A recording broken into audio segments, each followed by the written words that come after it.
All right, everybody. Good afternoon, good evening, good night, good morning, good night, whenever it is you tune in. Hope all is going well. We're back and might be having to do some cleaning recently, and particularly these floors. I just see the division all over them, and I think it's time to sweep them. What do you say? I'll go grab the broom. All right, you do that, and as you wait for that, we'll wait for everyone else that wants to join us. I love the name. You betcha, man. I love the name. I'll say that. I love the. I don't think I've seen you around here, but I love the name. Yeah. Who else is here? Show off your names.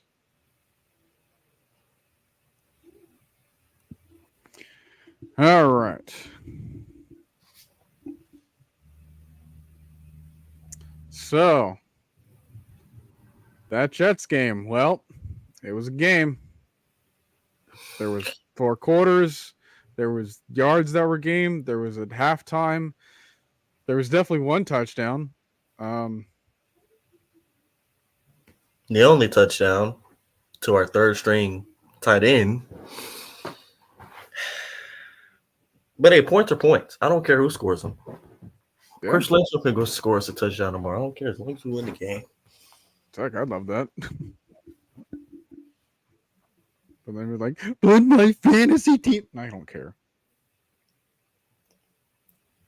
We could literally put up 35 points, and Tyler Algier could score all five, and I would not care. Oh, I would love that for him. He's on my fantasy team too, so uh, Well, definitely I love love that for him. that. How's it going, Big Ant?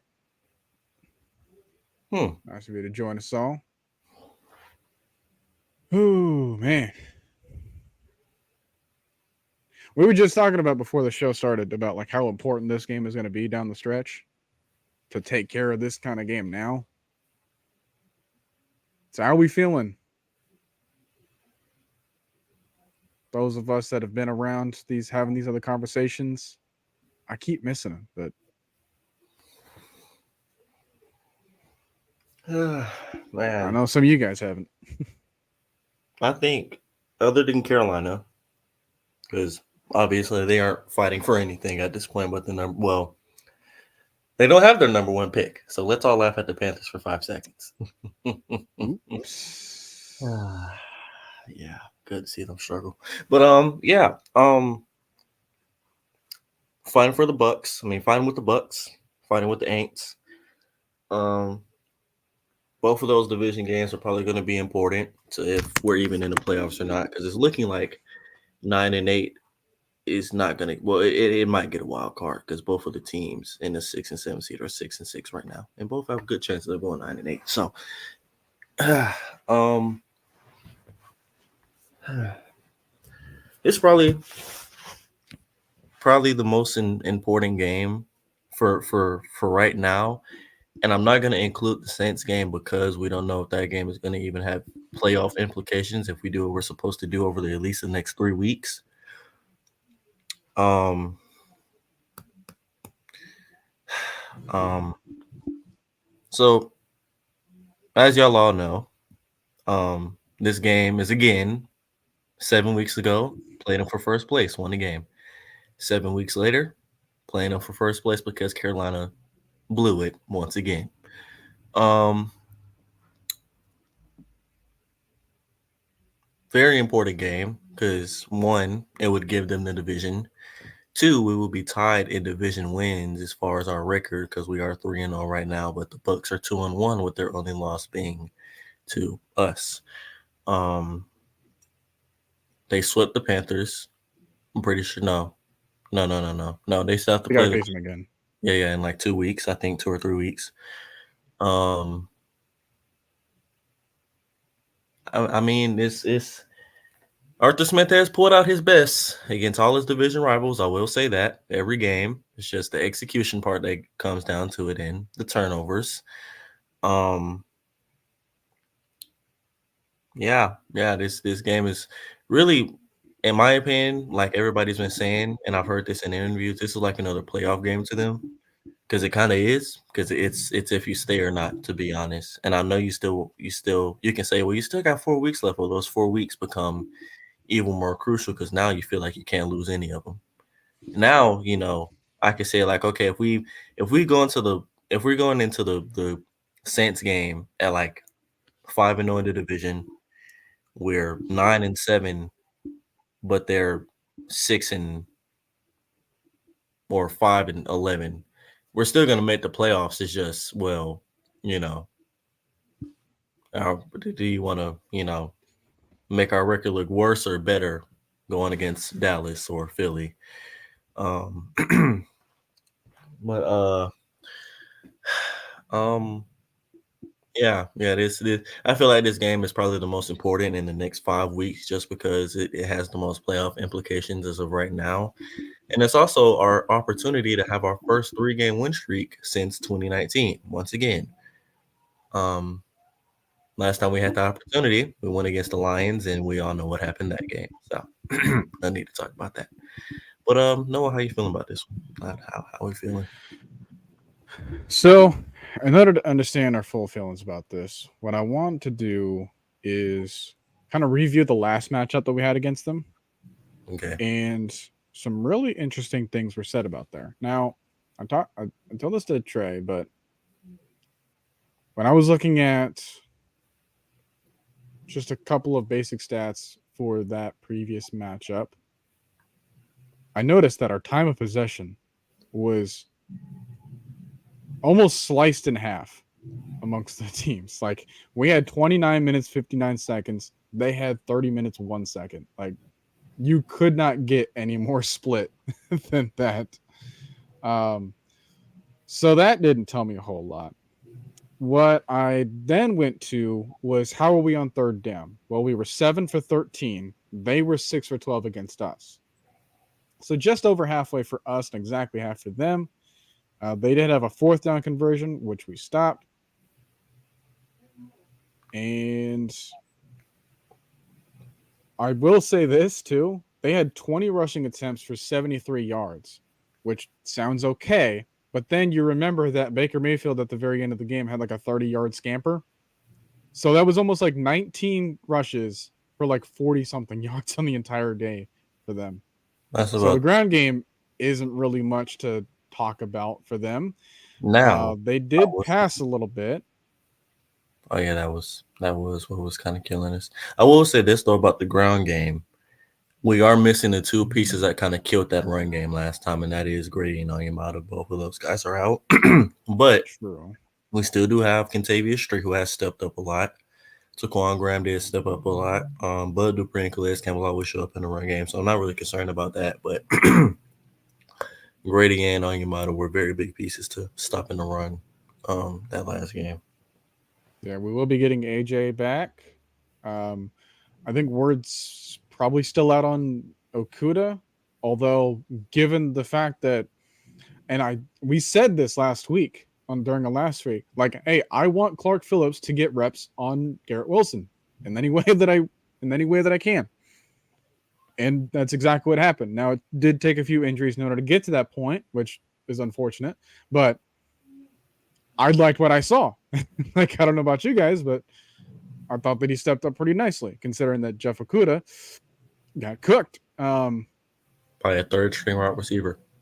Got head top by one too.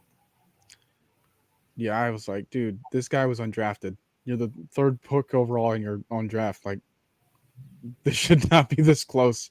And he's getting passes thrown to my freaking Trevor Simeon. All right, And like he was a duck too. this. If he just would have not panicked and just turned around, because you could tell he was panicking. He had like one up, one arm in the air, face is looking down. It's like if he didn't panic and just slow down and look for the ball, that might have been his first pick of the year. So Okuda will play. That's good. Someone else that won't play is Caleb McGarry, although Storm I Norton did. didn't. I exactly. I don't feel too bad about that position group there because we have seen him step up in the past. And granted, this Tampa Bay defense is always going to be bringing up a challenge up front. However, we take a look Also, P.S. at their injury list. Storm Norton did take on Will Anderson by himself multiple times in that Houston game when he came in. Did fairly well. And I take Will Anderson basically over anybody on that Buccaneers D line other than Vita Vea. So, And Vita Vea is kind of in a weird spot right now. He did not practice yesterday due to a toe injury, so he's listed as questionable. Devin White out, Jameel Dean out, KJ Britt out. I don't think Vita Vea practiced all week. Yeah, so I doubt he's going to play if he didn't practice at least once. I can see if it was limited, but not practicing like at all week. I don't really see him playing. So yeah, that's what we're kind of thinking. Also, Chris Godwin's wife is irritated, so we'll see how that goes. Because Todd Bowles told the media that he was injured last week, and that was why he wasn't getting any reps or as much reps he usually gets. So we'll see how that goes. But for the most part, yes, we are missing a couple key pieces. Yes, we will have to see how Andre Smith steps up at linebacker tomorrow. For what I've seen, though, in the 2-3 possessions he had, he did do fairly well.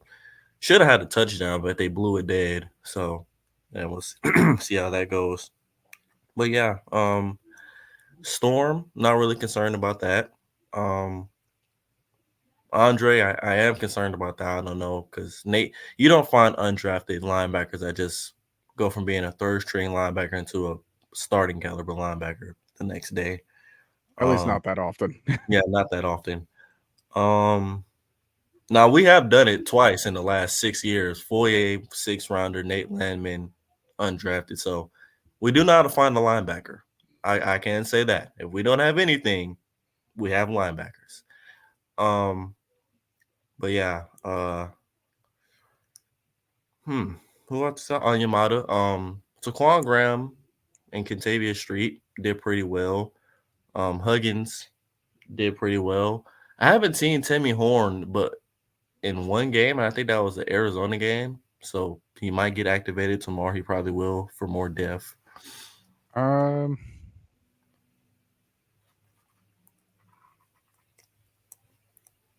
don't have him listed anywhere as far as like an injury report. Because I know they elevated 2 people from the practice squad today. I'll go check that out.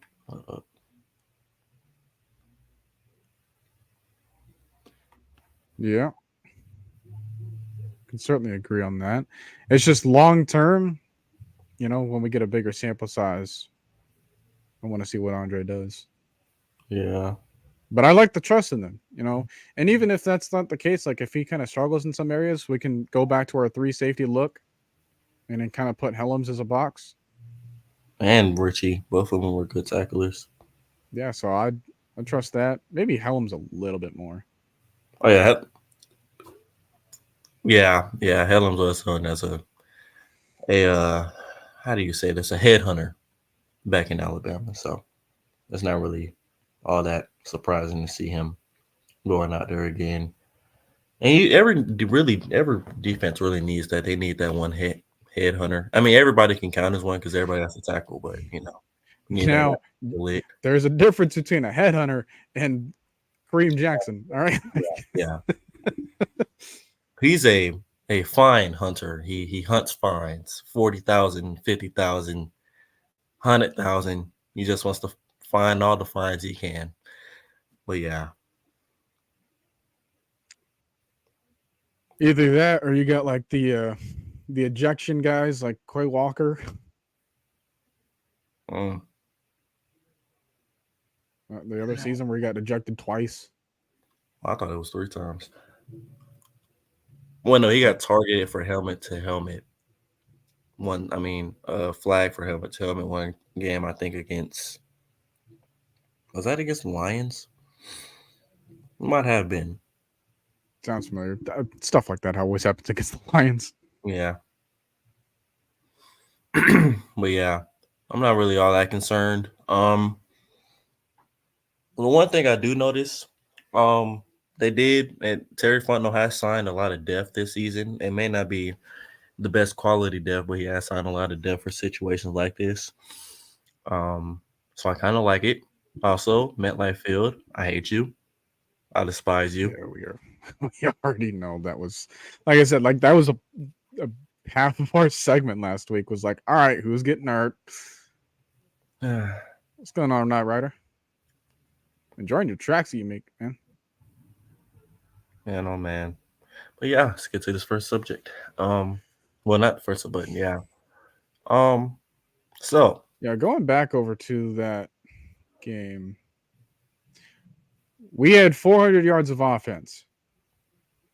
and scored 16 points. Now, like You I was got to saying, think that we can do that Arthur again. Smith is going to have a redemption arc. Yeah. Because, I mean, okay, I will say that, 3 of those instances where we had goal line opportunities and didn't capitalize them thanks to turnovers, I think it should be stated that none of those were on Arthur Smith. You We know, agree? I don't really got to call him a bad play caller, and he had over 400 yards worth of over 400 yards that entire game. You can't have over 400 yards if you're not calling at least halfway decent plays. Can we Yeah. at least agree on that? I can see if people were just making plays out of like terrible concepts or anything, but most of the time Desmond was either running the ball, our run concepts were good, and the pass plays that we came up with were pretty much to just wide open guys. So, for what it's worth, he did call a pretty good game that day. Yeah, but it's just like, oh, well, all the turnovers and stuff. Sure, but that had nothing to do with the play call. I mean, one of them we didn't even know what the play call was because Drew Dahlman fumbled the snap. So I can't pin that on a coach. We didn't even know what the play was. And can't pin Desmond Ridder fumbling literally an inch away from the goal line. You couldn't get closer and not score. It's just that's a fact. It's literally if he just takes one extra step of full speed, he might get hit on the side, but at least the ball's in the end zone. He slowed down at the one thinking it was just a breezy play in, and the ball literally got knocked out and had been maybe half an inch away from the goal line. And then the other fumble, Caleb McGarry got whooped by Shaq Barrett. We all know how that went. I can't really pin that on Dez because Dez was getting ready to get the ball out anyway. So I can't really say he was holding on for the ball for too long because Duke got beaten like 1.7 seconds. So I can't really put that on him. But yeah, all 3 of those turnovers were drives, or we were driving. Literally all 3 were like 8 play. Well, no, the 2 fumbles at the goal line were like 9, 10 play drives, and then the 2-minute drill was like a 6 play, 7, maybe 5 play drive because of big yardage. Yeah, we were getting some pretty decent chunks here and there. Had a bunch of plays. Bunch of them. We had this. The issue is consistent pass plays that complement the quarterback's strengths. I'll give him that one. It's not a lot, but it is some pass concept plays that I've seen in the past or that people have like went over on film on Twitter. And it's like, where was he supposed to throw the ball to Kyle Pitts or Bijan? Like the play last week against the Jets where it's like 3rd and 10 and Kadero Hodge and Kyle Pitts literally, they weren't even running routes. They just ran across the field trying to act like diverters. And it was like a halfback swing pass with no blockers. And it got blown up. But yeah, I sometimes he kind of confuses me. Like taking away your right tackle and running to that side. I've never seen that in my life. But now it did do its job, and I think the whole job was to get Jordan across the line of scrimmage, which he followed him up. So that did it. But then Keith You got to finish that block. You can't just go like full speed and then like Stop. like no man, finish your friggin' Madden animation, whatever you were stuck on. Like He do it all the other times. I don't know what was going on there. To continue his thought, he says he believes the Ritter's passing game would improve if we consistently give Ritter at least 3 solid seconds in the pocket to pass. I think that goes for a lot of different quarterbacks. Bryce Young. I think, if anything, I want him to have a quicker processor. I don't like, sure, I'd like to give him 3 seconds. I'd like to give him all the time in the world, but I don't think that the play has to be 3 seconds long in order for the passing concept to work. And that's where I'm kind of looking at. That's where a lot of other teams are kind of looking at, because you're not going to be able to give them 3 seconds. And even when you give them that time, well, how does the route and how does the defense react to everything else? Because when you let the play happen for longer, then the defense will learn it more. Yeah. So if the play happens really quick, the defense can't react as quick. I mean, but if you let the time trickle down, then it's going to be easier and easier for the defense to recognize what it is you're trying to do. I mean, you've seen how all our deep shots went last week. And to be honest, I don't understand why we're trying to put a hobbled Kyle Pitts against DJ Reed on I don't know if that was supposed to be like a fake out and up or a corner post, but that was a terrible route. I could tell he was hobbling. That I can tell he's still not 100% healthy yet. But I'd rather run that pass or that route with Scotty or the guy we traded for deep shots, or what I thought we traded for him was Van Jefferson. I thought that was the reason we acquired both of those guys, so that we didn't have to throw a deep shot to two 50-50 guys. I thought those were that because the way Desmond threw the ball was home run balls. He wasn't throwing 50-50. He was throwing home run balls to Drake London and Kyle Pitts on these post and go routes. So instead of running in with our 2 big slow wide receivers, how about we put it into, Van Jefferson is 6'2", but Scotty Miller is 5'9". That's literally what he's built for. That's the reason he's succeeded in the league, because he's a consistent deep shot guy. He's the guy that runs the corner post and the out and ups and the sluggos and the post corners and all that. That's what you have him for. What you have Kyle Pitts for is the 10 and outs, the digs, the slants, the drags, the crossing routes, those type of passing concepts, not trying to hit a terrible out and up on a top 15, a top 10 cornerback too, maybe top 5. Yeah, dude, we've been saying that ever since Van Jefferson was brought in. Like, of course I want to see them on the field. I want to see them on the opposite sides. I mean, we tried that the first game with Van Jefferson. It was like a play action, and Desmond launched it. But I think Van Jefferson, instead of going up more towards the end zone, he was going kind of across, like he was going to like catch it and then have to turn up, when he should have just kept like straight up and kind of turned up a little bit. Because you kind of noticed that with most of Desmond Ritter's passes, most of his deep route passes, like especially on like those posts, don't go like towards the sideline. They go upfield, like towards the end zone. And I think we're still, a lot of wide receivers are still trying to like learn with that. Yeah, we're kind of under the same impression, Josh. It's like, I don't think he's 100%. Yeah, he's not. And he's not. Now, I think there's still a good percentage of Kyle Pitts that if you have him available, he's still better than a lot of other tight ends as far as like, his receiving ability. But what percentage is he at for me to compare them to? Like, are we seeing 60% of Kyle Pitts? Are we seeing 70, 80, 50? Like, I don't know that bar. I'd say 75. So it's hard to justify his lack of production. If I can say that 75% of Kyle Pitts is still better than like 10 of the tight ends that are getting more production, then at that point I'm like, all right, I don't know what's going on. But yeah, we'll get to that a little bit later. Appreciate you coming in. There's a man of the hour. What's going on? You brought your dustpan. Yeah. We got the broom. All right. Big one, brand new, right out the store. I haven't even took off the wrapper yet. No leaves in it. The straw of the broom isn't coming out. Not even a speck of dirt on it yet.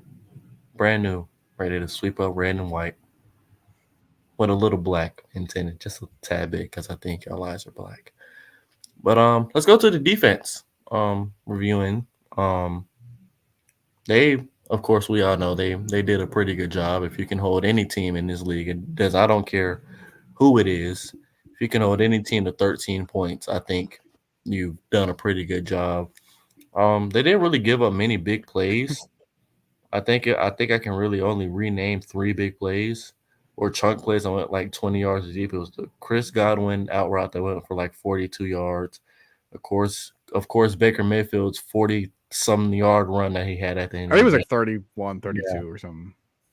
And then Mike Evans 30, 38, 39 yard fly route touchdown Which, that he as long as he's around, that's pretty much guaranteed in every game. Yeah. But yeah, other than that, they didn't really give up many big plays, and two of those plays were us just either losing contain or not wrapping up on the first tackle. So, um, of course, like you said, we basically held the run game to 40 some yards or 30 some yards, whatever it was. That's on 20 attempts, so you're basically getting 1.7, 1.8 yards per carry. Um, Passing game did pretty much nothing, other than a couple of big plays. And I mean, heck, man, Richie Grant got an interception on you guys, man. yeah, Like, and Richie hasn't kind of had feels like an insult now. yeah, it kind of is. At least Jesse didn't pick you off yet, because we know that's probably gonna happen tomorrow. Um, for the most part, AJ and Jeff played pretty good. Um, we did miss out on a couple of sacks, especially that first drive. We could have 7, 8 sacks this game, and we only had 3. That's because we missed out on like 3 sacks in that first drive, like the literal first drive of the game. Jesse missed one, Grady missed one, and I think it may have been Calais that missed the other one. I'm pretty sure. It was either, yeah. So Calais, Grady, and Jesse all missed one on that first drive, and then of course we missed a couple throughout the game. But we were getting the good thing is we were getting pressure on Baker Mayfield to make him uncomfortable and to make him Yeah. throw an interception to Richie Grant of all people. So hey, we were doing something right. Like I said, Lon Yamada got there, which we're going to have to find out another way to get there without using him. We're probably gonna blitz on tomorrow. But you know what? I trust it because I think it's time for Jesse Bates to have his game against Tampa, because he had his game against Carolina, he had his game against New Orleans. Let's have him have his game against Tampa, and just be like, "Hey, I'm the best player in this division." All right, like I'm here, man. If it let's wasn't for establish the that one last time. if it wasn't for the Ron Bland, man, he'd probably be in the defensive player of the year category. But there's so many players. I mean, Well, you Khalil got Mack. him, you got Mac, you got Myles Garrett. Again, man, who would have knew out of everybody in the league? Could you have guessed Khalil Mack leads the league in sacks right now, when the man has the same amount of sacks as in the last 2 years in the league? And Maybe he a really, little and like more. he just got those sacks too, because he was dominating that Patriots game. Has 6 sacks in one game too, against the Raiders. Oh, 6 sacks. right. Yeah, man. But yeah, Jesse Bates, best safety in the league. Talk to your grandma about it. I don't know, but yeah, She might agree. man. Oh, so if we have that thought of, well, we got home this time too, which makes things a lot easier. Bijan isn't sick, or at least we don't know if That's he is. true. Bijan is not We sick. just scored. We put 400 yards against a Bucs defense without even using Bijan Robinson. And we used Cordell while Patterson. having several turnovers. And we used Cordell Patterson literally off of his first game. So How did I not remember that? Dude, oh my goodness, this might be a bold statement, but we're 30 minutes in. I can go ahead and do it. I think this might be our game to not only like win, but like score. yeah. I'm like a lot of points. I'm like 14 points many. Like oh, This might sorry. be- 40. I can see it. I can think see this is our game where we drop 40. I was gonna say 35. I'm gonna be that way. the thing is with me, how are you gonna stop the run game when we didn't even use our number 8 pick last game and you're missing Devin White and Vita Vea? That's what's getting me right now. And Jamel Dean. And Jamel Dean. That also comes in for the passing game too, because their cornerbacks have been weak all year. People that they're like ranked near the bottom of the league in passing yards. And I know what some of you are thinking, like, dude, we just scored 13 points against the Jets, and Tampa Bay also has a top 10 defense. How the heck do you think we're going to score 40 points on here? Not every score has to be on offense. Hey, I don't know if y'all seen this last week, but one of the Panthers cornerbacks, I think it was CJ Henderson, I think he blew his Achilles out trying to guard Mike Evans, right? So mid-play, man's running, messes up his foot, ankle, whatever. He's hobbling. Mike Evans has at least 5 yards of separation. I'll read that later, but that is wow. But Baker Mayfield has a clean pocket. He has 5 yards of separation, and he throws one of the worst ducks I have ever seen in my life. And then it was another one where Mike Evans got the 50-50 ball wasn't in his favor. I don't know what made it. This is one of the worst ducks I've ever seen in my life. Feet aren't even set. It's like he's in a clean pocket and took trying to throw a fadeaway pass when he doesn't have to. And it went like 30 yards, like 10, 15 yards in the air, comes back down, and it's like a Hail Mary that went like 15, 20 yards. And Dante Jackson picked it off. No, like I said, both of these quarterbacks played in rainy games last week. But to be honest, the Panthers defense, y'all could have put up 30 on them. Y'all could have put up 30 on them. I'm just being straight up honest with you. The Panthers defense is overrated. I've said that for a while now. They're young, they're inconsistent, they get overwhelmed easily, and their cornerbacks have been terrible for the last 10 years other than prime Josh Norman in 2015. So, I don't know. But yeah, they were trying so hard to lose that game. They were. I don't know how that game was even close, to be honest. Because from what I heard, the Bucs were trying to lose, but then the Panthers were trying to lose.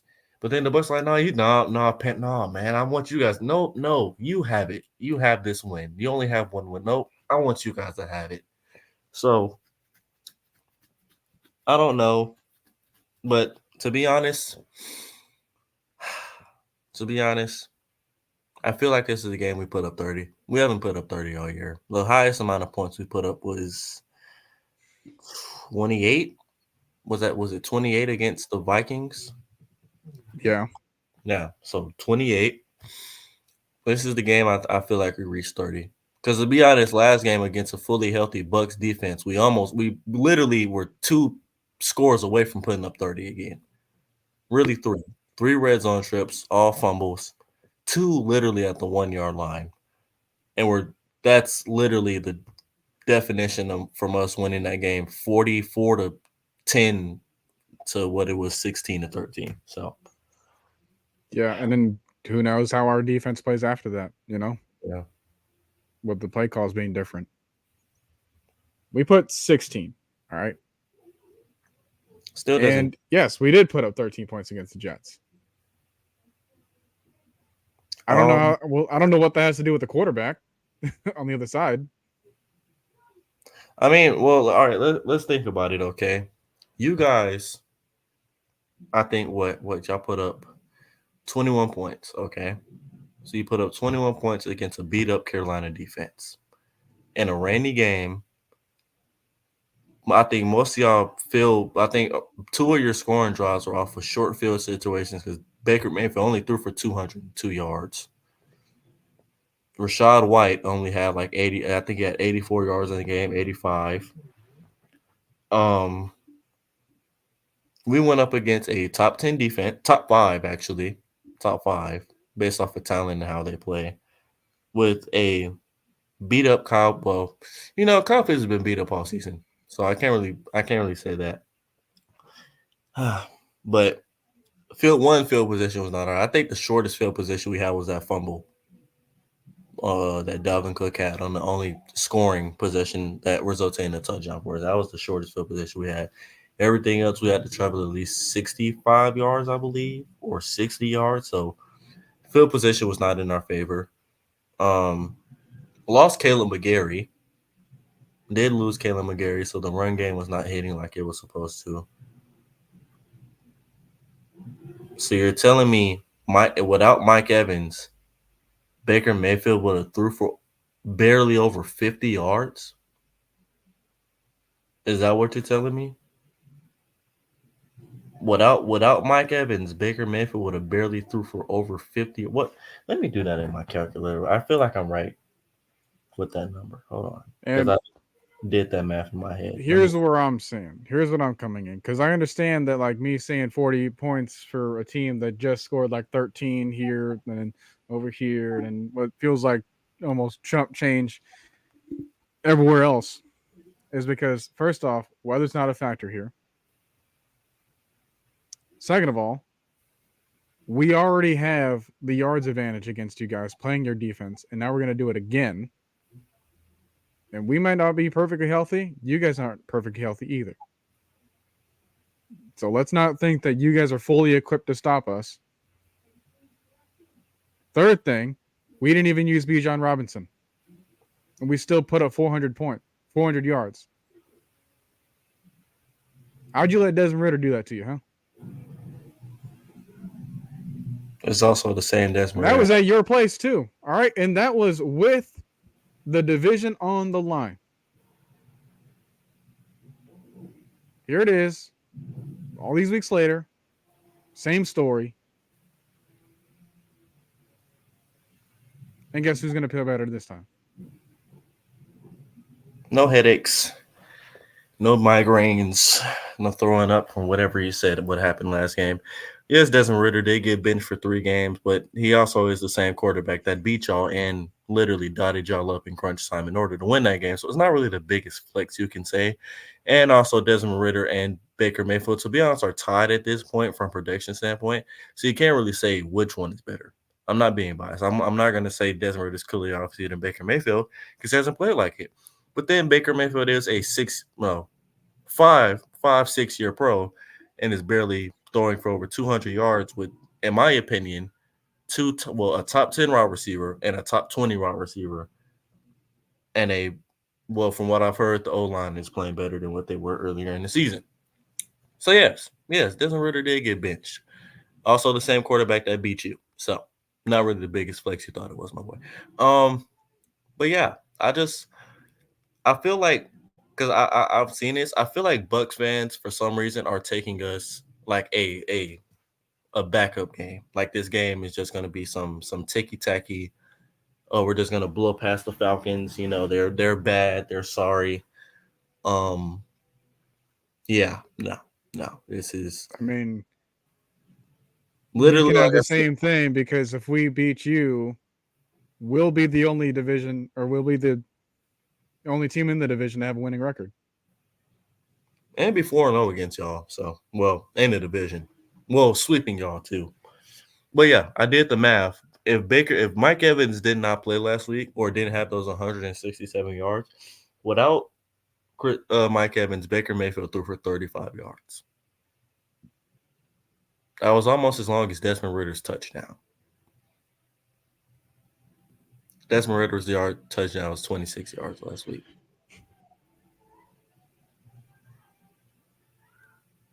And again, the only person you can flex is Mike Evans. Chris Godwin hasn't really done anything all year. I'm not, to be honest, if you're basing it off of this year, I'm not taking Chris Godwin over Bijan or Drake London, to be honest. I'm not. I'm sorry. You can have Mike Evans. Mike Evans, yes, off of based off of this year, is probably better than all of our stars on offense. But let's just compare offenses to offense real quick because I've been wanting to do this. Okay, quarterback is about tied. They're both in that C minus to C range. Okay, O line, I'm taking an injured O line over y'all O line any day. I swear to God, I will take Chris Lindstrom over anyone on that O line. I would take Matthew Bergeron over either one of the guards you have, and I'm taking Drew Dalman over your center. Caleb, the right tackle, I'm taking Tristan Wirfs, of course. But yeah, I'm taking Tristan Wirfs. Left tackle, I'm probably going to take Jake Matthews. I don't know who y'all left tackle is. Wide receivers, Chris Godwin, Mike Evans, and who's in Nebraska? Trey Palmer compared to Drake London, Matt Collins, and I mean, Jefferson. even if you do it like that, like, fine. How about target shares? Not just position, but like who gets the ball mostly. Because then we got to include Jonnu. Oh, yeah. Have you noticed Jonnu's the last two games, he's kind of slowed down a little bit? That Saints game, he had literally no targets, no receptions. The last game, he had like three targets for 3 receptions for like 20-some yards. Not even 30-some. I don't Sounds know. about right. Yeah. But I mean, if you're putting talent on talent, we have more offensive talent than y'all do. You have Mike Evans, Chris Godwin, Rashad White, and your tight end. We have Drake, Bijan, Tyler, Jonnu, KP, Cordell Patterson, Scotty Miller. Hey, Scotty, I swear for you, Scotty Miller more on deep route. He looks so much better this year. But if we're just looking at it for offense right now, compare each offenses right now, not being biased, who has the more offensive talent overall and not just in skill positions? I mean, let's think about it. Are you taking we all know Devontae Adams is better than any player on this Atlanta Falcons team right now. Well, offense wise. But are you taking our overall offensive talent or the Raiders' overall offensive talent? I can give a crap about one person. One person isn't going to win. Well, one person did win y'all the game last week, barely by 3 points against well, 1-10 I Carolina. mean, the Aints last time they tried to use one person against us. That also didn't work. But yeah, and then again, last week the Jets only had one person with Garrett Wilson. Didn't work. Scored 2 field goals. 2 field goals. But all right, let's think about it. And I want you to answer this. How many yards, other than the one reception that went for like 32, 35 yards, that was also a push-off that Mike Evans had against AJ Terrell, how many yards did Mike Evans have that entire game? I want you to answer this, Cartier.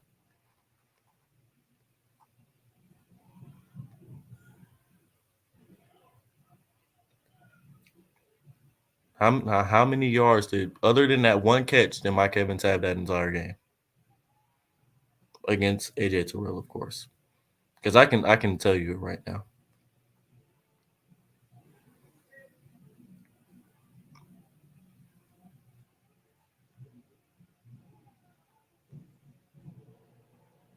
Did he just say Bijan Robinson isn't a star? Jesus Christ. He's also saying that Godwin is better than Bijan Robinson. I would not even close. I'm not gonna. That's nowhere near. If you're basing it off of this year, Bijan Robinson's been a better player than Chris Godwin has. I mean, dude, we're asking for stats. If you got them, like, 2021, Mike Evans literally did not score against AJ Terrell. That was AJ Terrell's pop-up year. I don't think he even scored. He pretty much got him. I mean, he was probably, you get in line with everyone else that couldn't score against him. 2021, AJ Terrell allowed 30 some receptions for 200 yards, a passer rating of 50 something, maybe 40 something, and only allowed 211 yards. All right, let's go. Noah, if you would be so kind to pull up AJ Terrell, Mike Evans stats of our last game. Let's see here. Now, this doesn't really show like who he had against a certain matchup. This is just going to show total yards. Oh no, AJ was guarding him the entire game, I think, other than one play, and that was when AJ. No, that was when Mike Evans went out for like one play. All right. Everything else. So, right here, Mike Evans in this part of this game that we were talking about, 6 catches on 8 targets, 82 yards. Okay, so let's think about this.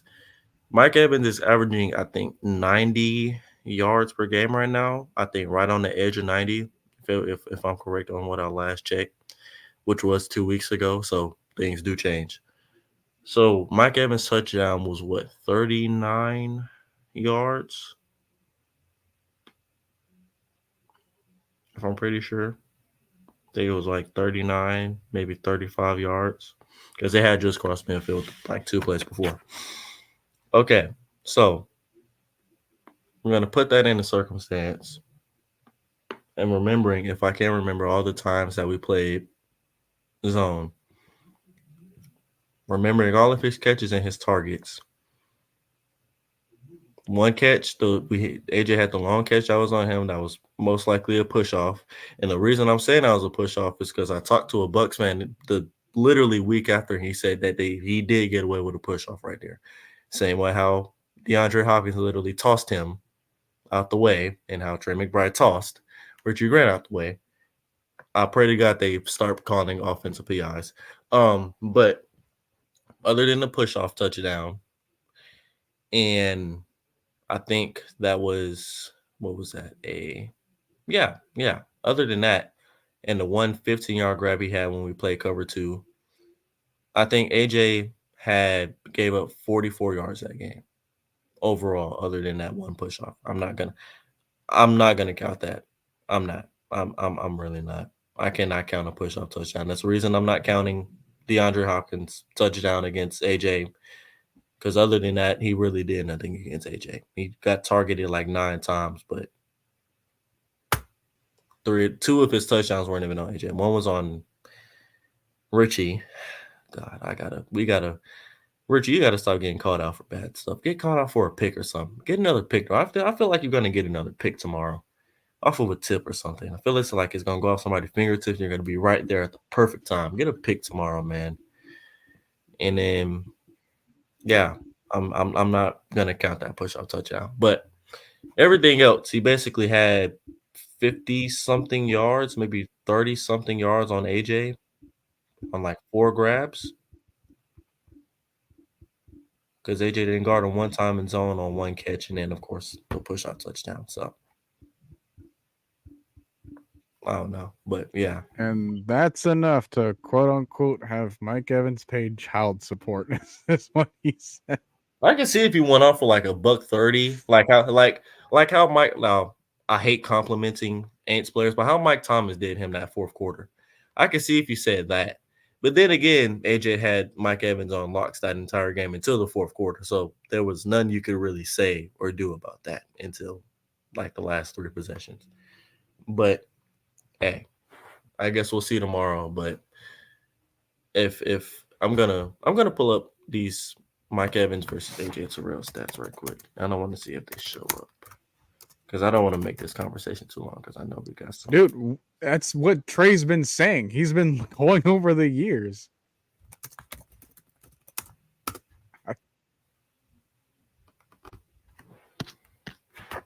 Maybe pay attention to us, the stream that you're tuning in to see. Okay, so where's this at? No, not that. I don't want that. Da-da-da-da-da-da. StatMuse, pull up his receptions against AJ because I know you can do this. So is that way? So here's we wait for that. I'm gonna go back and justify again my explanation as to why I think 40 points is possible here, is because again, not everything has to be on offense. So even if you want to say all this thing about the defense or about our lack of production on offense, we've been shown to put up points against the opposing offense too. So always a possibility. So if we do get that tit pass that goes in our way, we get that punch out, and we just get momentum picking it up. The talent of Mike Evans isn't going to save that situation. I'm just going to say that. And if that's the only thing that's your saving grace, yeah, not looking too good. But while we're on the subject,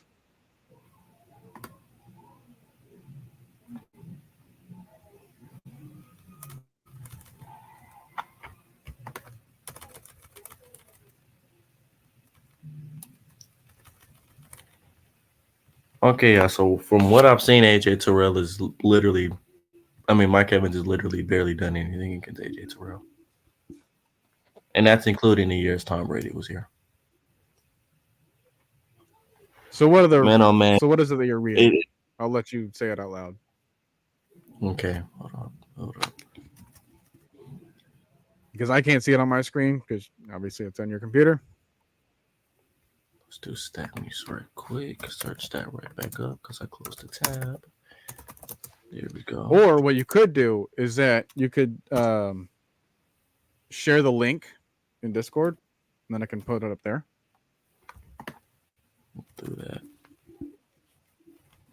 Pull that back up. That way, we'll let it be viewable for everyone that's here.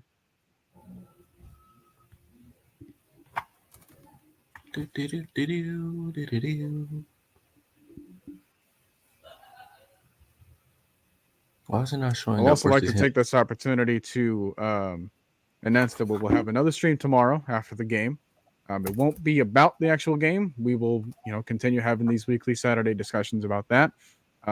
But I'm big into music, and if you guys like music, if you guys like music from video games, then join us in our discussions. We'll be going on a journey, me and Trey, taking a look at soundtracks from all sorts of games, whatever game that you can think of. If it's got songs in it, we'll give it a listen, and then we'll put them in a bracket to see which one's the best out of all of them. And then after all these brackets that we complete, we'll try to get a finite answer as to what song is the best that can be found in a video game, like out of anything.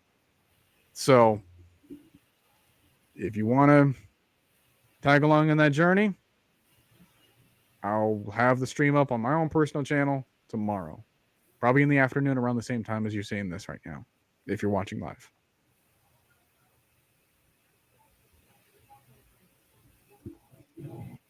Okay, so and then let me pull the stat back up that I wanted to. So I'm watching the film of this last game.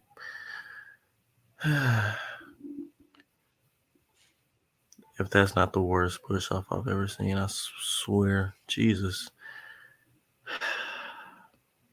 Did you guys notice, or well, Noah, did you notice that the last game that we played the Bucs, there was like 4 flags that were called that were like ticky-tacky holding calls? Like terrible holding calls. I think one was I on can't imagine. 2 was on Jeff, and I think 1 was on D. Can't imagine they'll show us any favorites this time around either. I don't know.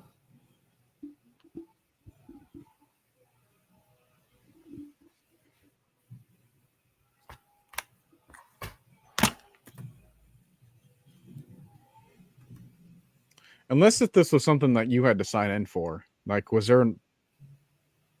Because maybe I couldn't see it that way. I don't know. Oh, no.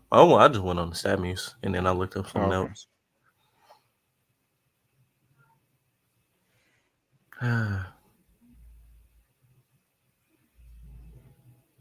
40. Oh, yeah. So I was right. It was a 40-yard touchdown. I don't know why I said 35. Okay, yeah. So that's the catch I was talking about. That was in zone.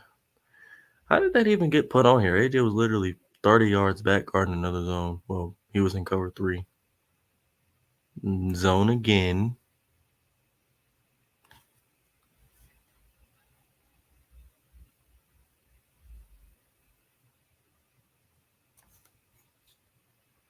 Whenever you got the link ready.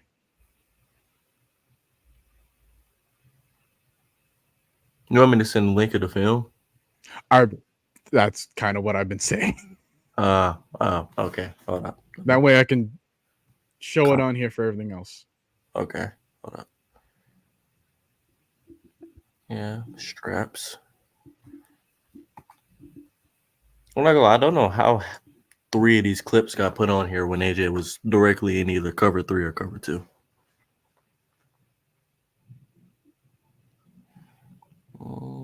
Copy. I'm just gonna click share. Yeah, I'm just gonna click share. I just see Discord. Never mind. Just gonna copy that. All right, I'm sharing it now.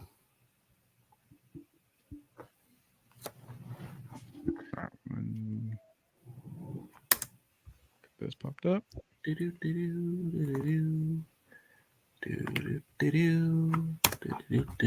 we go.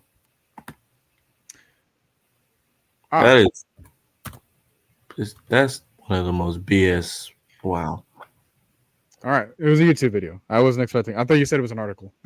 Oh yeah, no.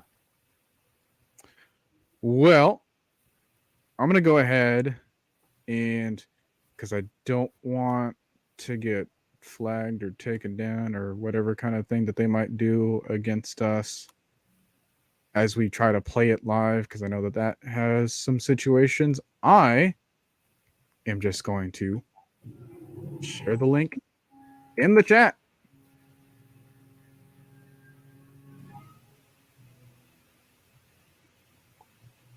And then we'll see who's unbiased.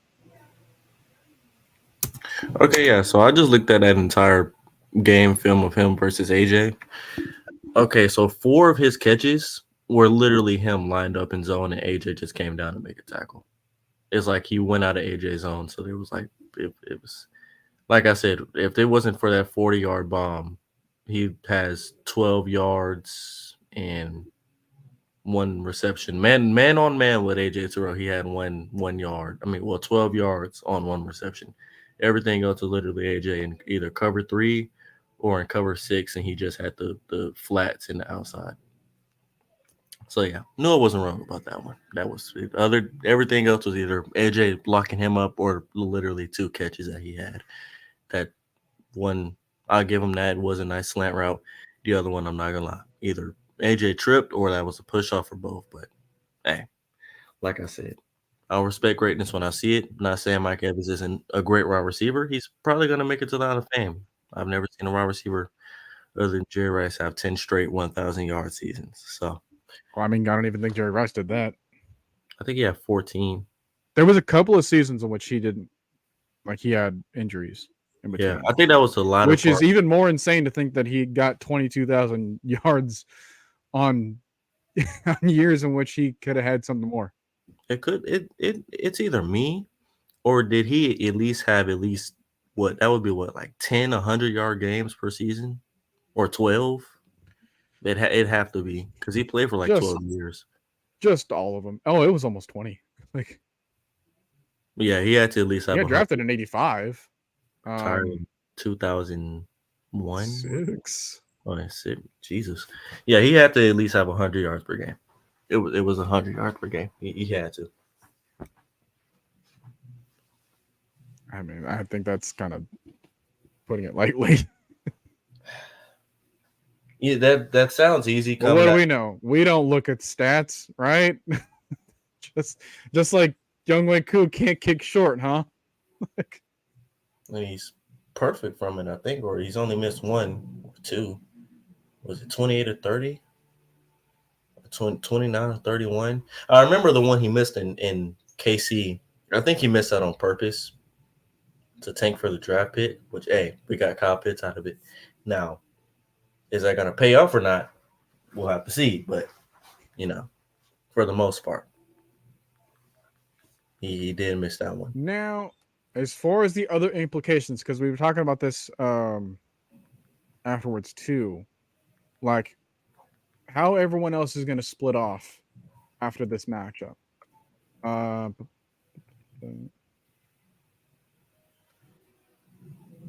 just going to pull up our schedule again and just compare the games that we'll have in the slate, because I mean, unless you guys want to see it with me. So we have, after this matchup, which you're on a Falcons podcast, guess where I'm going to lean towards. Then you'll have them at 5-8 after that one. Then you have Green Bay. Jordan Love's looking really good now. I'd probably put you at 5-9 at that point. I'm sorry, but Mike Evans isn't going to save you from Lambeau. And then you have this one. Very interesting game. I would have automatically given it to Jacksonville if I didn't know Trevor Lawrence's situation. Then again, we have 2 more weeks to discover this. So he could be healed up, could not. We'll see. If Trevor Lawrence is playing, that's 5-10 for you. All right. Then at that point, you guys can just duke it out amongst yourselves, and then we'll just get the pickings afterwards. And then this one just won't matter like at all. So you got to imagine attendance is going to be really low, especially because that's in Carolina. All right, so let's say best case scenario for them. Okay, we're both 8-8, 8-8 at the end of the season.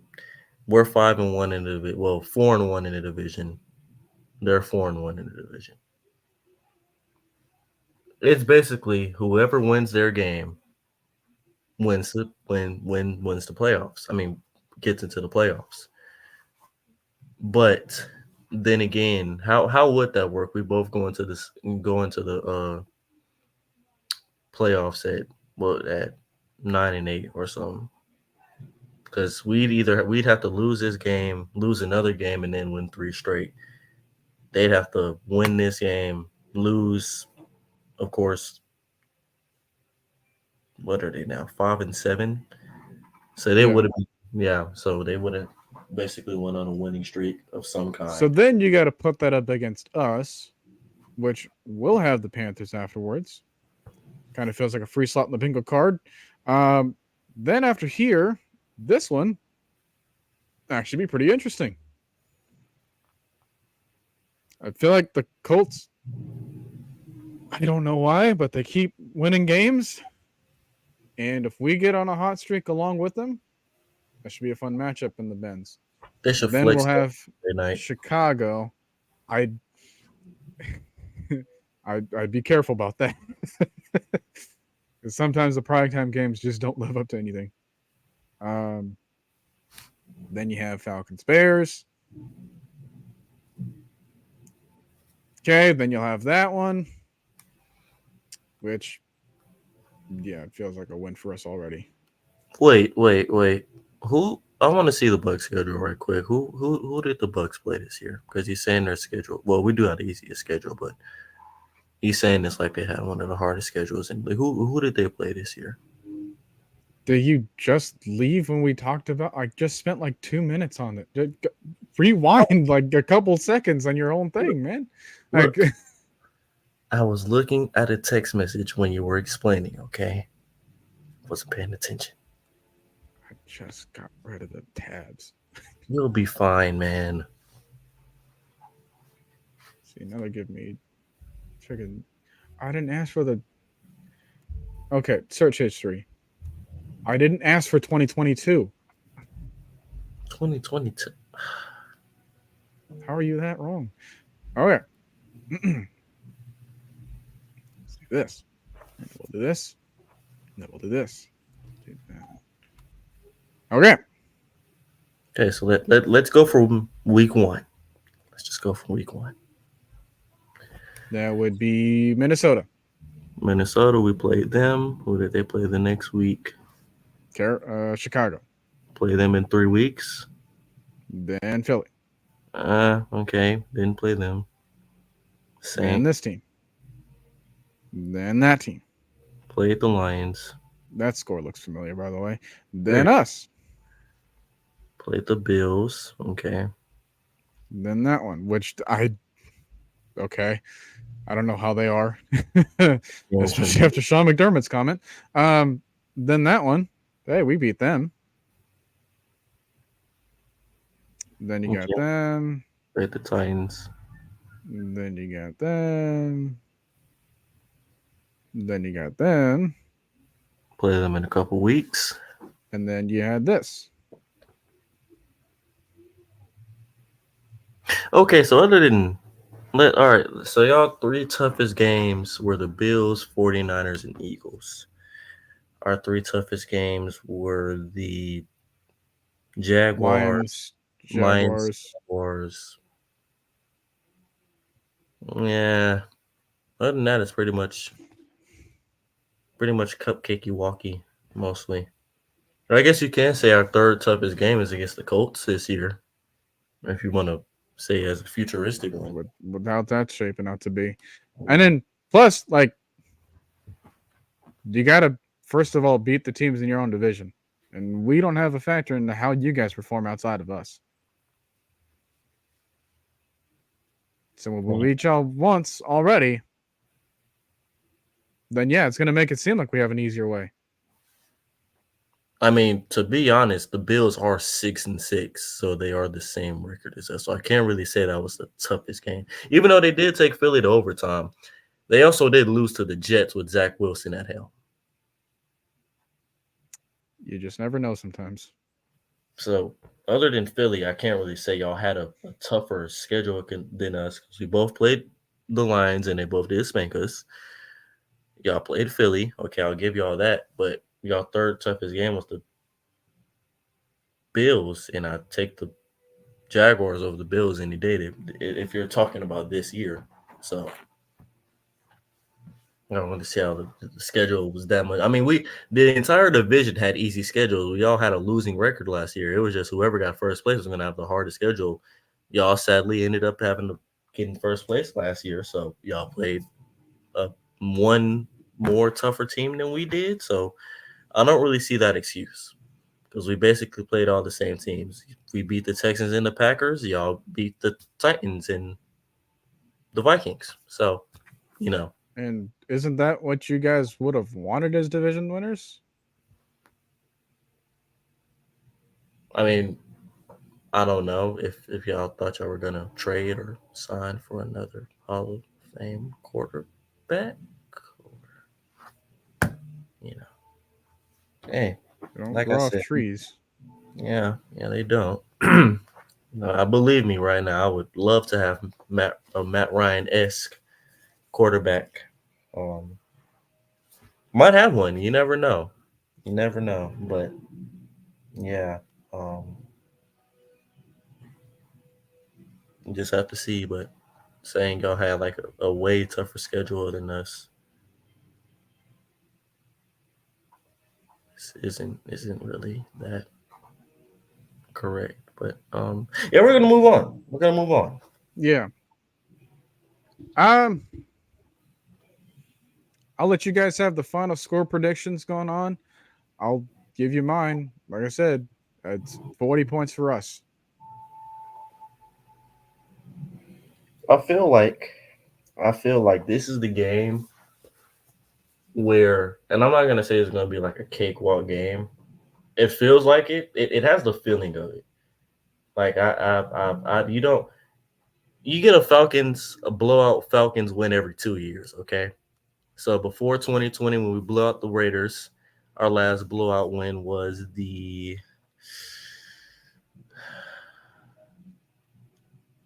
we didn't really have one. Now that I think about it, we didn't really have one. So you really get like a It would take me a minute to verify that, but yeah. But other than that, we haven't. I mean, you could say the last comfortable win we had was against the Saints when we beat them 23-9. But I don't really call that a blowout because we only also won by that Vikings.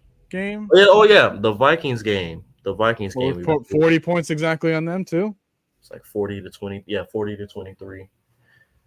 Really should have been 40-18. Then of course Ricardo Island and Kendall Sheffield had to blow that. So um yeah. Then of course we had to blow out one uh against the Raiders. So you get a Falcons blowout win every 2 to 3 years, usually late in the season, around that week 12, 15-ish in between those. Um I feel like one, our players know the the effects this game has to not only them winning, just having a win streak, but having winning the division. Um 6-6, in my opinion, we are a better team than the Bucs physically. And that's not me being biased. I mean, that's just me stating the facts. We beat you guys last time, and from what everybody has been saying in the NFL media, we are a better team than you guys. The reason we're leading the division, and you aren't. You are what your record says you are. We're 6-6. You're 5-7. We're one game ahead. You're one game back. So, hey, from right now, we are a better team. Um, to me though, I feel like Cartier, first off, we're the only one that's at least flat. We are exactly 500. We already proved that we were. And I'm going to verify this statement for you right now because, Philly had well, the let's toughest take a look. schedule in the league. Philly faced the Patriots week 1. They faced Minnesota week 2 in that Thursday night game. Then they faced you guys. Oh, wow, surprise. Then they went to overtime against the Commanders, which is a divisional game. That's bound to happen regardless. Then they faced the Rams, which would have been a fun game. Then they had that weird loss against the Jets. And then they went back to Miami. That seems like a tough matchup. They took care of business there. Then they had the Commanders again. Also gave them another shootout. Then they had Dallas because it's a divisional game. Then they had Kansas City. I would think that's pretty tough. Then they had the Bills right afterwards. I would think that's pretty tough. Then they just came off against 49ers. I would think that's pretty tough. And then they faced the And now Cowboys. they're going to face the Cowboys again. I think that's pretty tough. Then they have Seattle. I think that's pretty tough. And then they have their other games against the Giants. And then you have the Cardinals. Which, They I played don't know. six. Maybe they have some extra fight in them that we don't know. Okay, so Bills, Chiefs, Seahawks, Vikings, 49ers, Cowboys. Am I missing anybody? Or that's Did you say Miami? oh yeah, and Miami. And Miami. Technically Minnesota at this point. Yeah. I said them too, I think. Okay, so they've played 7 or 8 playoff teams this year. That is nowhere near the easiest schedule. Also, all of those teams, other than I think the Seahawks, other than I think the Seahawks had a winning record last year. All of those people made it to the playoffs. Miami made it to the playoffs. They just had to play Skylar Thompson against the Bills. Of course, the Bills were like 12-5 last year. The Chiefs just won a Super Bowl last year. My Minnesota had a way better record than they did last year around this time. So that's a lie. That is a lie. They did not have the third easiest schedule in the league. If anything, I think it was the Saints who had the third easiest schedule in the league because they were third place in the division. Yeah, so they had the third. Or if not Carolina. Yeah, or if not Carolina. So either way, we didn't have the Philly did not have the third easiest schedule in the league. But yeah, I feel like we're just a better team right now. Injuries wise, I think we have better depth than you guys do. I mean, Kalaji is now the number one interior D line on your team, but Kalaji got steamrolled against us the last time we played him. Like literally, we did anything we wanted to do with him. You want to go right? Oh, let's go right. Oh, you want to go left? Oh, let's go left. You want to just run it right down the throat? Run it right down his throat. Do whatever you want with him. I don't know who's replacing Devin White. I don't know who's replacing Jamel Dean. I don't know who's replacing KJ Britt. I have heard KJ Britt is he's not the most important piece, but he's kind of like a good role player to y'all. So Hopefully, well, I don't know. I'm gonna say hopefully, but we don't know who's I got behind that. The only person that I can say I'm kind of concerned about if somebody who with somebody who's definitely going to be down tomorrow is Andre Smith. I'm not worried about the D line because the D line has been good against. We were good against the run game when Onyemata was out against the Cardinals, and I'm pretty sure y'all don't have a better run game, if not a much better run game than the Cardinals. So I'm not really concerned about that. And then again, we only gave up like 60, 70 rushing yards that game with Kyler Murray and the scrambling and James Conner and everything. So, with all that being said, and then us having AJ Terrell and Jeff Okuda back tomorrow, Caden Ellis is still in the game. Pick Six Master is in the game. Richie Grant is healthy. DeMarco Helms, Headhunter. That's his new nickname. Mad Mike, if you watch this, if Maggie, all you guys, if y'all watch this, DeMarco Helms' new nickname is Headhunter. That's his new nickname, Headhunter. But with all that being said, I have a final score of 34-17. Both of those touchdowns most likely coming. I don't know how y'all are gonna score when y'all barely, other than that one drive, barely had anything going for y'all that entire game. And from if Chris Godwin is actually hurt, not gonna fare any better because you're going against a 80% Jeff Okuda. So we're just gonna see what 80% is better. So yeah, that's my final score: 34-17. Desmond Ridder, 3 touchdowns, no turnovers for the second straight week, and about 245 passing yards. Bijan Robinson has his second. What would it be? His third? No, yeah, second 100-yard rushing game of the season. And here's what I don't understand, right? Like, Cartier, if this is true, if we will never be better than you, then I want you to explain how it's 30-30. If we're never better than you, then how are we tied? Like, your own logic doesn't even work against you. And then again, y'all did sign Tom Brady out of all people to come and help y'all. Like we weren't speaking y'all before that. Until Tom Brady got there for what we beat Tom one time, but before that, y'all were literally, I think it was 30-24 against us, maybe 29-23 against us. Of course, And Tom Brady we should have beat you the other time if it wasn't for Grady doing the oh so dangerous thing of doing his job. And that's blowing a lead. That literally the 2021 when Antonio Brown came back and was just like, oh yeah, let's have some fun.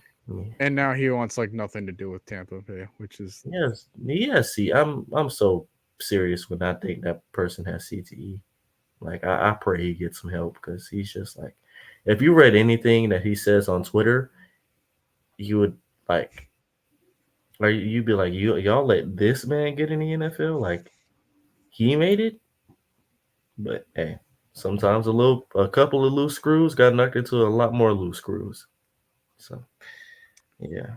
well, we're gonna kick this show off with what we are regularly gonna do, what we've been doing recently. And just for safe measures, I grabbed a grid that has Tampa Bay. Ew. It's also got the Jets. Ew. So who won? I think you won last week, so I'm gonna let you go first. Yeah, and I did it using DJ Reed. Oh yeah, which I had no idea he was even on the Jets. Yeah, same player who also got into a fight with Rick London. And Desmond Ridder. Good idea. Yeah. I remember you texting me about that literally like right after you played. Oh my goodness! I was like, hey, wow, because I forgot he was on. I remember. I was like, isn't there a Reed on the Jets that plays right now? Because we had one that had the Jets in, and I was like, isn't there's a player, the cornerback? I was just like, is it DJ Reed or BJ Reed? I was like, oh, that's him. Oh, wow. But yeah, I'm gonna let you get your turn first. All right. Well, man, I don't like the fact that LSU's on here. I'm not a good. I don't have that good of memory with colleges. Sometimes I do, sometimes I don't. So I think of a team and I think of a player that played on that team. But then, all right, this might be weird, but I'm gonna go top right.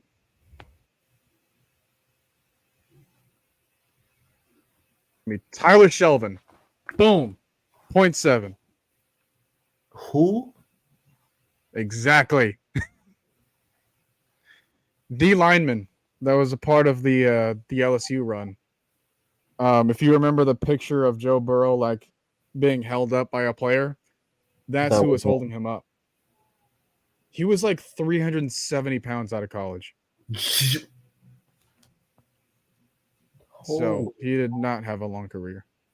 I wonder why. he weighed Anyways, after you go, I'm gonna have two more turns. he weighed more than Jordan Davis coming out of college. He weighed more than Vince Wilfork, accordingly. Wow. And both of those guys slimmed down so they could even get drafted. That's the crazy part. Not a whole lot of slimming down, but they slimmed down just enough. All right, so well, I was gonna pick that player for the Vikings, but I'm pretty sure his thing would probably be like 90% because he's probably the only known player that came from LSU that went to that team. I want to remember if anybody remembers these guys.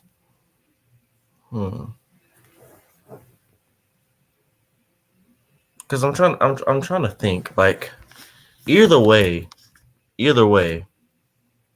you're most likely going to win this game because of the two turns that you got, and you can go all three ways because of how you went to the right corner. So you can go any way you want to. It'd be a lot easier if you went like in the middle, maybe. And I was able to like cut you off, but like, um.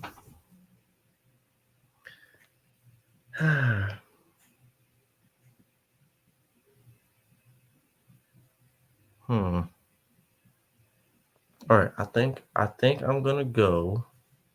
Wait, no, I'm not. No, I'm not gonna do that. So everyone else tuning in, I want to get your guys'. I want to get the rest of your guys' score predictions. I'll read them out as we go along. Oh, yeah, we did this last time. There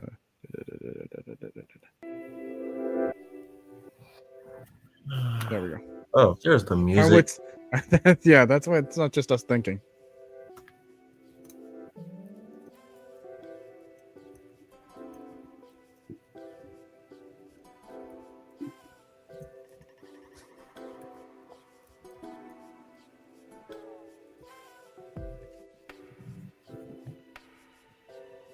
Hmm.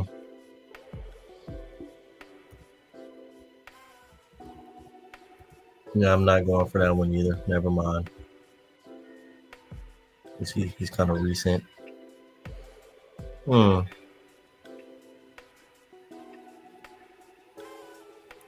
let's go for Jets Bucs. Let's go Quan Alexander.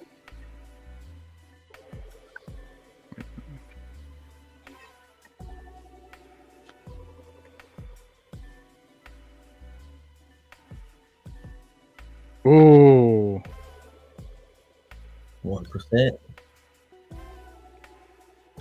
So I guess after my two turns, you'd have your two turns? I guess. Because there's still a chance I can mess this up. That is true. You just don't have three ways to go anymore now. You're cut off to two. Okay, how about this one? All right, it's kind of weird to do a little bit of a rule change, but I want to adjust the rule to this.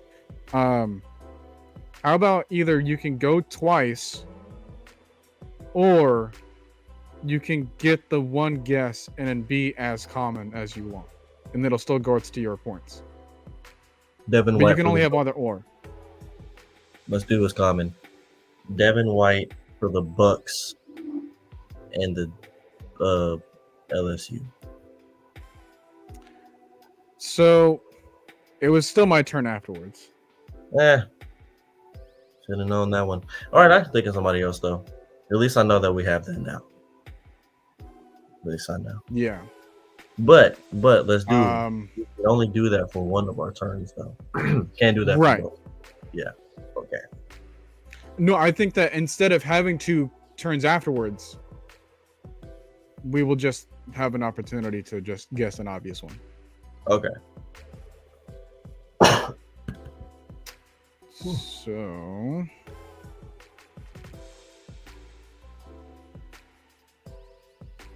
I want to go.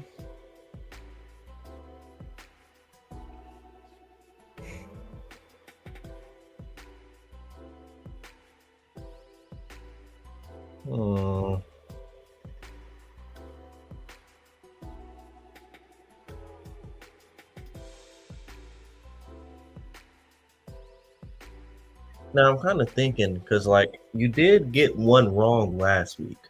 You did get one wrong, so I'm like, okay, if he chooses either one of these, he could be wrong, and that slot could still be open. So that is what he'll. Right.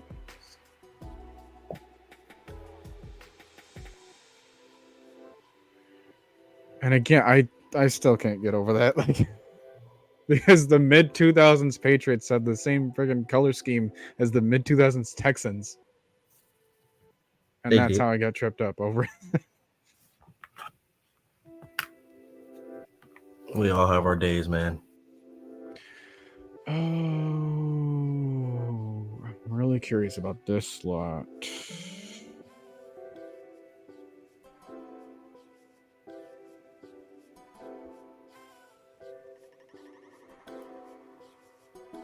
I think it was here.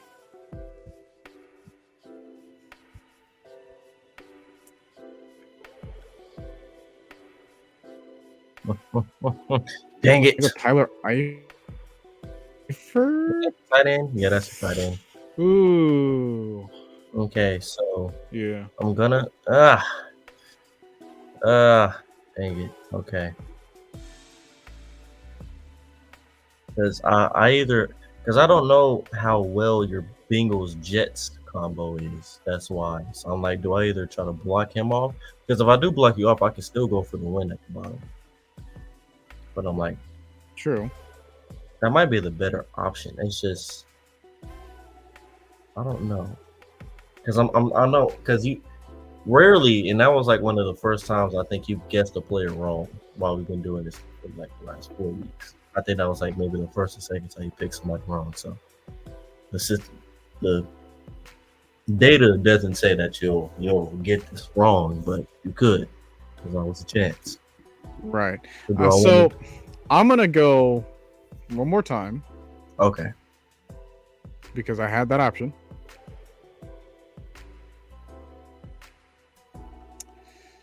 And I'm gonna say this too. They don't stack. Right, so if I end up with somehow ending up with 2 players that have a less than or like 1% or less than percentage, I can't stack that because then I'll just be taking over the entire game. Okay. So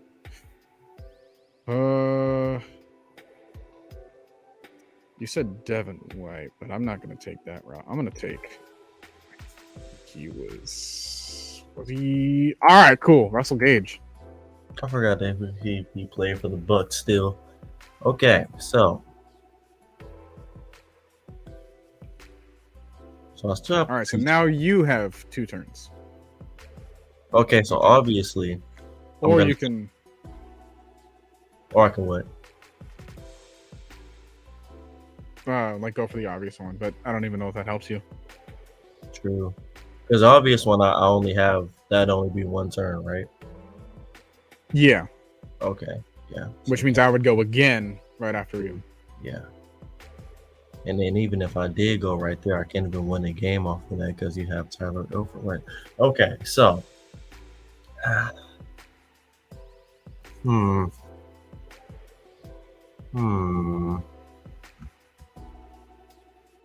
I think I'm gonna test my football knowledge. I'm gonna test my football knowledge.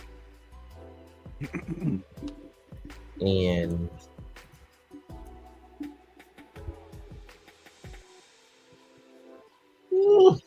okay, I remember somebody, a love guy that played for many teams, and I'm trying to see, do I want to go that route?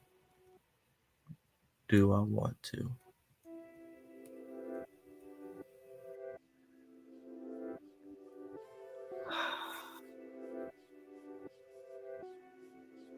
I'm gonna pray that this isn't a picked up one, and I'm gonna say, and I'm hoping this isn't like over 40%. I'm gonna pray, but I'm gonna say Ryan Fitzpatrick for the Bengals Jets.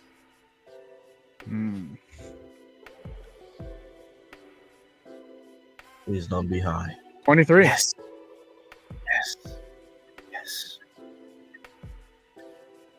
Okay, so I can go for the win right here.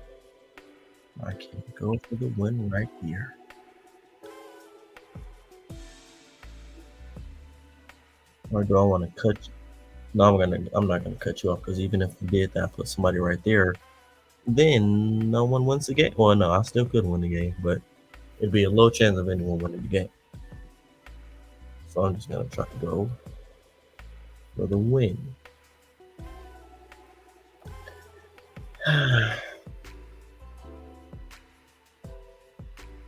You just got to think about a Viking and a Jet.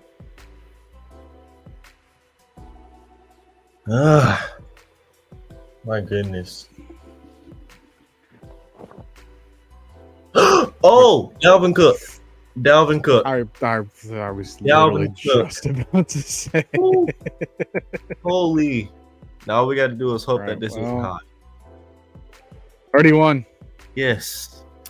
I literally forgot we just played him last weekend. Holy crap. I mean, my only thing was that, like, if he produced stats, then good. But sometimes, like, if they don't produce stats, then it doesn't matter that he's there. Yeah. Holy crap. I can't believe I almost forgot that. Because I was literally just talking about his fumble before we went on live. I was like, yeah, man, we got a fumble on Dalvin Cook. That was like shortest yard we had to go.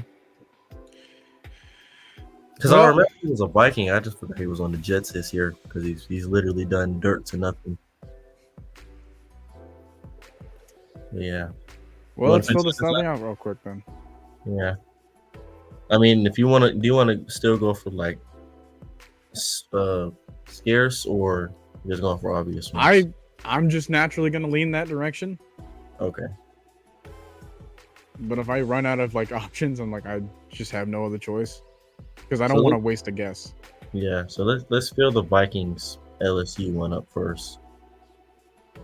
Now, of course, the obvious one would be Justin Jefferson. That would be the obvious one, but I kind of want to see if I can remember any player that went to LSU that played for the Vikings.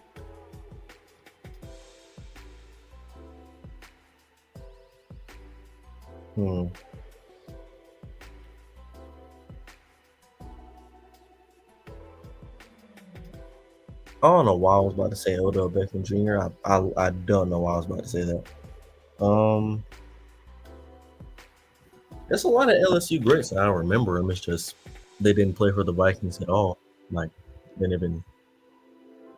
There's a lot of players I know. I just don't know if they came from LSU. Yeah, a lot of them.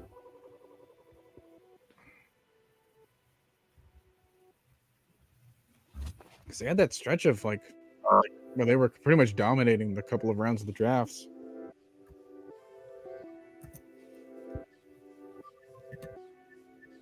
While you think of that one, I'm going to try to knock these other ones out then.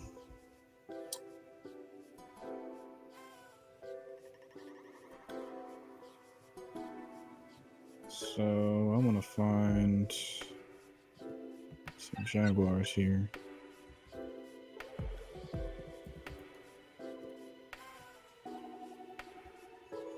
Oh, come on. There's got to be. Worst part is I know I'm missing some obvious ones here. They're just not coming to mind.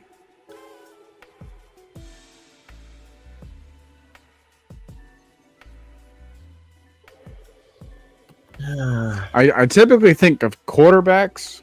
Yeah, I tried thinking of that at first, but I was like, is there any quarterback that's ever went to the Vikings that played for LSU?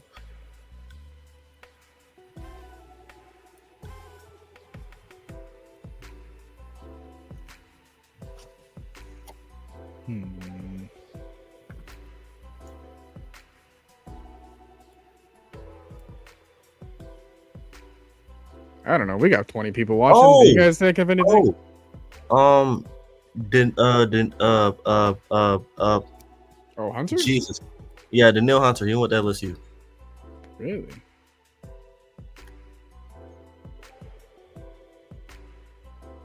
%.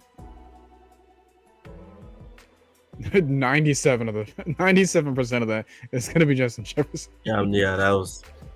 So that's what I was, because I was getting ready to go for him during the game, like before either one of us even won. But I was like, if I do that, that's like 95% right there, because he's literally probably going to be the most remembered LSU player in Minnesota. I mean, for some reason, I was thinking of linebackers here. We could running back goes for the Bucs Jaguars one, Leonard Fournette. Oh, I just don't know. I just don't know how high he is, how high of a percentage that would be. But we could try it though.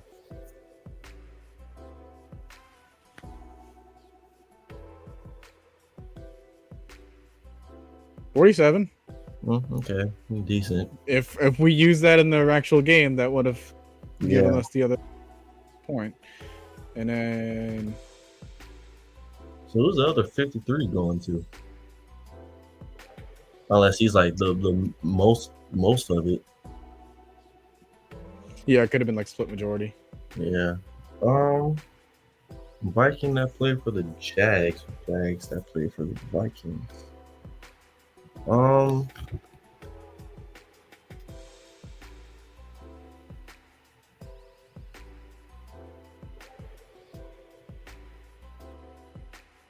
Did Blake Bortles ever play for the Vikings? No. Okay, so that one's out. I think he was on like the Packers and Rams though at some point. Yeah, he was definitely on the Rams. I do remember that. I think he was on the Rams. Yeah, that was like 2021. D.D. Westbrook, was he on the Vikings? I'm trying to remember that entire like between 2019 and 2015 Jaguars team or Vikings team. I'm actually trying to go like older than that. Yeah. Like in my head. Keelan Cole, did he play?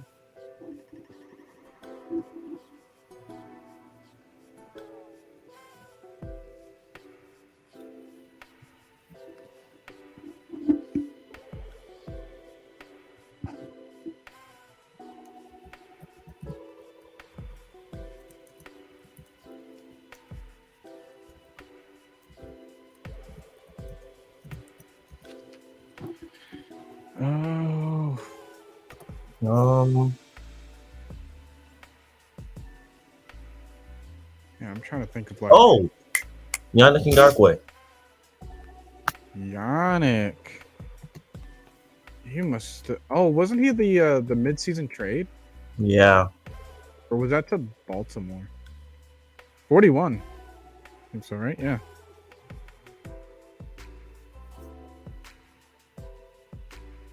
Wait, was he the mid-season? I had a feeling. Huh? Was he that mid-season trade? Or was that to the Vikings? It's for some freaking purple team. I don't know. Because I know he's played for the Jaguars, the Colts, the Vikings, the Rams. No, it wasn't the Rams. Raiders? Yeah, Raiders. Play for the Ravens too. And that was it. I think he's a free agent now. Oh yeah, did he never get signed over the offseason? I don't think he did. Or if he did, What is he waiting for? What is any other team waiting for? I mean, he's the only guy that's not on the team that's averaged at least 10 sacks in the last 5 years. So he just had 9.5 sacks last year with the Ravens. So it's not like he's washed or anything. Dude's like 28, 9 years old. There's got to be something. It's got to be the contract. It's either that He's or a bear. He's on. That's why we don't know. Yeah, maybe. You know what? I take that back. You're probably better off as a free agent. Anyways, that's going to do it for the rest of the show. Hope you guys enjoyed it. Hope you guys are going to enjoy our game tomorrow. Unless if you're a Tampa Bay fan, in which you know how I feel about you. Any last words before we kick the things off? Man, oh man. All I got to say is go take down a pirate. I would say time to use that. Time to get rid of that wrapping off your broom. Unravel it. Time to use it. And you can catch us afterwards, and then we'll be talking about some music. So I hope to see you then too. All right, so that's gonna do it. On Noah's channel. So we forgot to mention on Noah's channel. Correct. So for the 15, 14 still tuning in right now, you'll have to head over to the other two loyal members of mine. All right, y'all guys. All right. Appreciate it. And see you next time. Rise up.